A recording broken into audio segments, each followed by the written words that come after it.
Bienvenue dans le troisième épisode de cette série. Aujourd'hui, on va faire un petit point sur la biologie. Donc forcément, c'est un podcast qui va s'intéresser plutôt au BCPST. Rappelez-vous que la biologie reste la matière la plus fortement coefficientée, tout concours confondu. Donc c'est pas une matière sur laquelle vous pouvez vous permettre de faire des impasses et de perdre des points bêtement.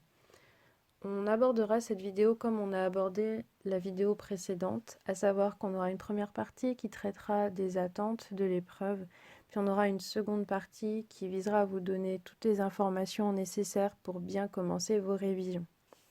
Commençons avec la première partie.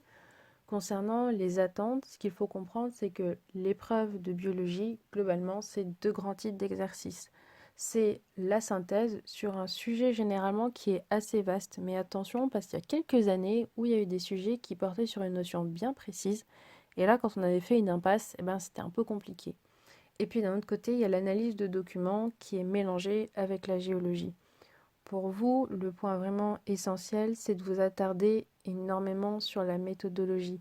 Pourquoi? Parce qu'il y a des notes, des points qui sont attribués pour le respect de la méthodologie. Maintenant, pour le reste des attentes, eh bien, elles vous ont été données par vos enseignants qui vous ont corrigé tout au long de l'année, pendant les cours, pendant les TD, les TP, pendant surtout l'école et les DS. Donc c'est important pendant les révisions d'aller faire un petit tour sur ces fiches bilan de colle, dans ces copies aussi de devoirs sur table, de manière à faire un peu la synthèse de ce qui a été positif, de manière à maintenir ce côté positif, et puis aussi de prendre du temps sur ce qui a été négatif pour corriger le tir et éviter de refaire l'erreur le jour des épreuves.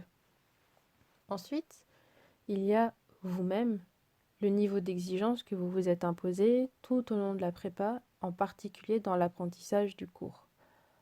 Enfin, il y a une dernière chose, c'est les rapports de jury qui très souvent sont négligés, alors que c'est une mine d'informations vraiment à ne pas négliger. Pourquoi? Parce que c'est une synthèse de plusieurs années de correction. Euh, et c'est dans ces rapports de jury que vous trouverez tout ce qui va faire que les correcteurs auront tendance à vous mettre une bonne note ou au contraire à vous mettre une mauvaise note. Mettez l'accent sur les erreurs que les correcteurs ne veulent absolument pas retrouver de manière à garantir une sécurité de bonne notation. On peut maintenant passer à la seconde partie. Maintenant qu'on a compris toutes les attentes, c'est l'heure de vous donner les bases pour commencer à réviser.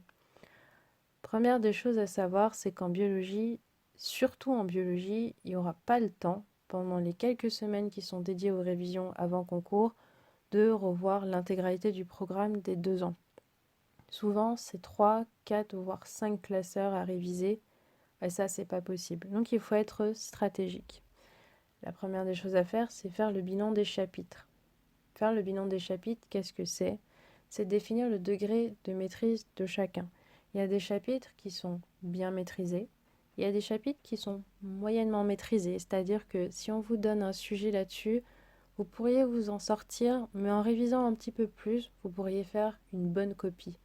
Et puis il y a les sujets que vous ne maîtrisez pas du tout parce que voilà, pendant les 2 ans, à chaque fois, c'est retrouvé être le chapitre où vous n'avez pas eu le temps de tout réviser, de tout revoir. Une fois que vous avez classé tout ça, c'est le moment d'ordonner les révisions.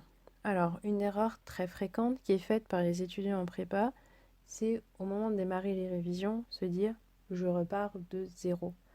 C'est-à-dire que on cherche à maîtriser les chapitres en se disant je vais revoir tout de A à Z indépendamment de tout ce que j'ai pu faire auparavant.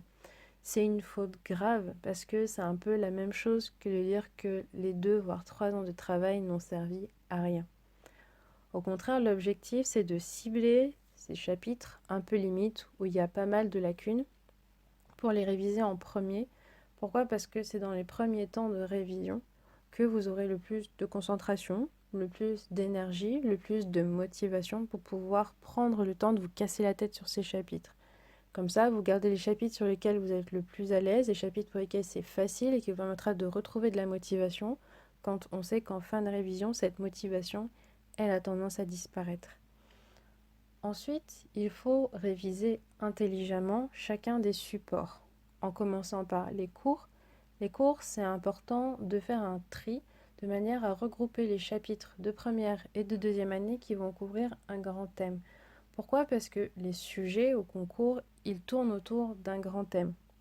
Alors, ça peut être intéressant d'avoir en tête tout un bloc autour d'un même thème. Qu'est-ce que ça veut dire? Eh bien, mettez tous vos cours de biologie végétale ensemble, mettez tous vos cours de génétique ensemble, toute la biochimie ensemble, etc., etc., de manière à avoir une vision globale sur un bloc complet et pouvoir aborder les sujets globaux en mobilisant les notions rapidement.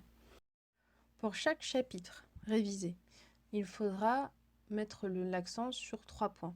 La première des choses, c'est relire le cours intelligemment. Ce que l'on veut dire par relire le cours intelligemment, c'est le comprendre et être capable de le réexpliquer facilement à soi-même et aux autres. Le deuxième point, c'est de savoir refaire ces schémas, des schémas pertinents, rapidement et proprement, de manière à gagner du temps le jour des épreuves pour la rédaction au propre de l'épreuve de synthèse. Ensuite, un troisième point très intéressant, et on vous parle de ça d'expérience, c'est de faire des sujets de synthèse régulièrement. Ce qu'on vous conseille, c'est de toujours avoir sous la main la liste des sujets d'oraux qui sont tombés à Agroveto l'année passée.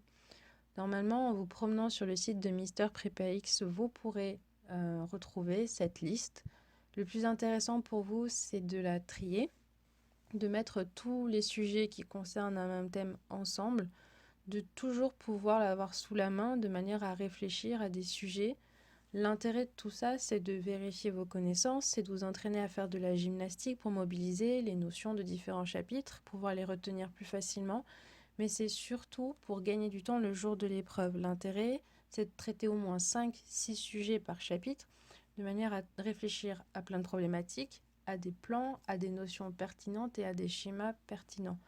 Le but, c'est de pouvoir gagner du temps dans la partie réflexion brouillon, notamment pour l'épreuve de synthèse.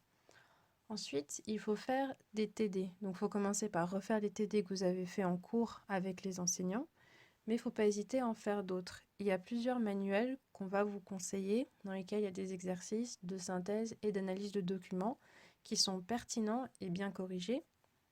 Le premier, c'est dans le Duno, tout en un, de biologie, première et deuxième année. Et puis il y a aussi le prépa sciences biologie, donc BCPST 1 et BCPST 2. Les sujets ils sont vraiment très bien corrigés et il y a une très bonne analyse pour éviter de faire certaines erreurs. Ensuite, il y a la partie TP. Alors les TP, souvent on pense que ça se révise juste pour la partie pratique pendant les oraux. En fait, pas tellement, parce que l'intérêt des TP, c'est que c'est un entraînement parfois pour l'analyse de documents. Et puis, c'est bourré d'exemples et de schémas pour les sujets de synthèse. Enfin, comme dans toutes les autres matières, il faudra faire des annales un petit peu pour vous entraîner. Faire des annales, qu'est-ce que c'est? C'est se placer dans les conditions de l'examen, c'est-à-dire un temps imparti, en étant seul dans une pièce, de manière à pouvoir bien se concentrer. Essayez d'en faire au minimum 1, voire 2 pendant les périodes de révision. Et puis n'hésitez pas à aller voir la correction dans les rapports de jury. Voilà, c'est la fin de ce 3e épisode. On espère qu'on vous aura donné un maximum d'informations pour pouvoir aborder au mieux les révisions de biologie.